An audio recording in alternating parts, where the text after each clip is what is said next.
মুখ্যমন্ত্রী মানিক সাহা মাতারবাড়িতে আসলেন।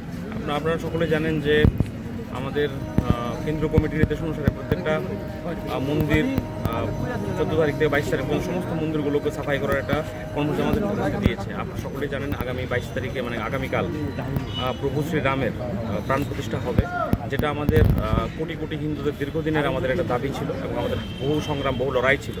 সেটা আগামীকাল আমাদের সেই দাবি পূরণ হতে চলছে, আমাদের মনোবাসনা পূর্ণ হতে চলছে। সনাতনী সমস্ত আমাদের যারা হিন্দু সনাতনীরা আছেন, হিন্দুদের বাইরেও যারা আছেন, সকলেই চাইছেন রাম মন্দির প্রতিষ্ঠা হোক। তারই পূর্ণ লগ্নে মাননীয় মুখ্যমন্ত্রী জি এসছেন এবং পুরো মাতারবাড়ি স্বচ্ছতা অভিযান করেছেন এবং প্রদীপ প্রজ্বলন করেছেন এবং আগামীকাল যে প্রাণ প্রতিষ্ঠা হবে তারই অঙ্গ হিসেবে আজকের এই আমাদের কর্মসূচি।